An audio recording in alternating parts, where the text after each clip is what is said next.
ಹಿಡಕಲ್ ಡ್ಯಾಂಗಾಗಿ ಭೂಮಿಯನ್ನ ಕೊಟ್ಟಂತಹ ರೈತರು ಇದೀಗ ಕರ್ನಾಟಕ ನೀರಾವರಿ ನಿಗಮದ ವಿರುದ್ಧವಾಗಿ ಪ್ರತಿಭಟನೆಯನ್ನ ನಡೆಸ್ತಾ ಇದ್ದಾರೆ. ರೈತರ ಆಕ್ರೋಶ ಭುಗಿಲೇಳ್ತಾ ಇದೆ. ಪರಿಹಾರಕ್ಕಾಗಿ ಪಟ್ಟನ್ನ ಹಿಡಿದಿದ್ದಾರೆ ರೈತರು.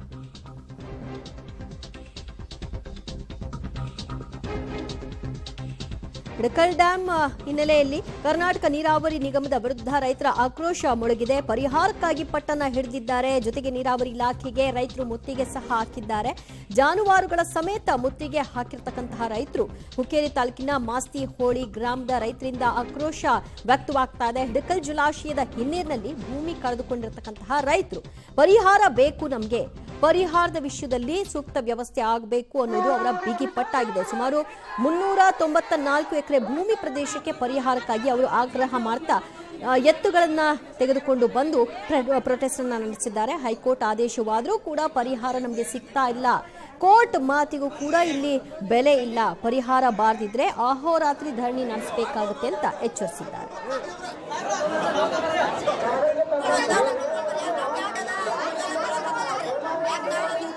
ಮಾಸ್ತಳಿ ಗುಡ್ನಟ್ಟಿ ಬೆರು ನೋಡಿದ್ರಿ ಸುತ್ತಗಟ್ಟೆ ಒಂದು 394 ಎಕರೆಗೆ ಹಿಡಕಲ್ ಜಲಾಶಯ ನೀರಿನಿಂದ ಮುಳುಗಡೆ ಆಗೈತ್ರಿ. ಅದಕ್ಕೆ ಪರಿಹಾರಧನ ಕೊಡ್ಬೇಕಾಗೈತಿ. 394 ಎಕರೆ 26 ಗುಂಟೆ ರೀ. ಹೈಕೋರ್ಟ್ದಿಂದ 4 ಸರಿ ಆರ್ಡರ್ ಮಾಡ್ಸೇನ್ರಿ. CM ಹೇಳ್ಯಾರ್ರಿ, CM ಲೆಟರ್ ಕೊಟ್ಟಾರು, DCM ಲೆಟರ್ ಕೊಟ್ಟಾರ್ರಿ.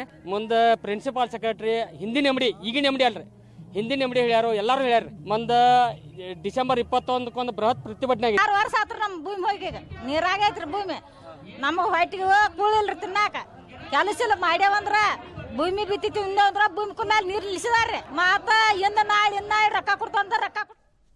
ಈ ಬಗ್ಗೆ ಮತ್ತಷ್ಟು ಮಾಹಿತಿ ಪಡೆಯೋಣ ನಮ್ಮ ಪ್ರತಿನಿಧಿ ದಿಲೀಪ್ರಿಂದ. ದಿಲೀಪ್, ಯಾಕೆ ನೀರಾವರಿ ನಿಗಮದ ಅಧಿಕಾರಿಗಳು ಅವ್ರನ್ನ ಸತಾಯಿಸ್ತಾ ಇರೋದು? ಕೋರ್ಟ್ ಆದೇಶ ಇದೆಯಲ್ಲ, ಯಾಕೆ ಕ್ಲಿಯರ್ ಮಾಡ್ತಿಲ್ವಂತೆ? ದಿವ್ಯಾ, ಪ್ರಮುಖವಾಗಿ ಸುಮಾರು 2-3 ದಶಕಗಳಿಂದ ನಡ್ಕೊಂಡು ಬಂದಂತ ಈ ಒಂದು ಹಗ್ಗ ಜಗ್ಗಾಟದಲ್ಲಿ ಹೈಕೋರ್ಟ್ ಆರ್ಡರ್ ಕೂಡ ಮಾಡಿರುವಂತದ್ದು. ರೈತರಿಗೆ ಬಹಳಷ್ಟು ತೊಂದರೆ ಆಗಿರುವಂತದ್ದು, ತಕ್ಷಣ ಹಣ ಬಿಡುಗಡೆ ಮಾಡ್ಬೇಕು ಹಾಗೆ ಅಂತ ಹೇಳಿ.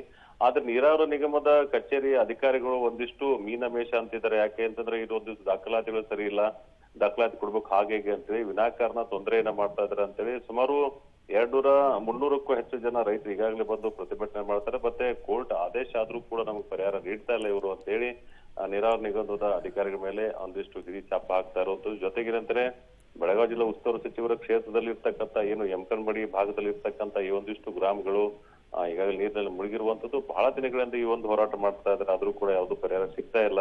ಅದಕ್ಕೆ ನಾವೀಗ ಏನ್ ಮಾಡ್ತೀವಿ ಅಂತಂದ್ರೆ ಅಹೋರಾತ್ರಿ ಪ್ರತಿಭಟನೆಯನ್ನ ಮಾಡ್ತಾ ಇದ್ವಿ ಅಂತೇಳಿ ರೈತರು ಅಹೋರಾತ್ರಿ ಪ್ರತಿಭಟನೆಗೆ ಸಜ್ಜಾಗ್ತಾ ಇರುವಂತದ್ದು. ದಿವ್ಯಾ, ಥ್ಯಾಂಕ್ ಯು ದಿಲೀಪ್ ನಿಮ್ಮೆಲ್ಲ ಮಾಹಿತಿಗೆ.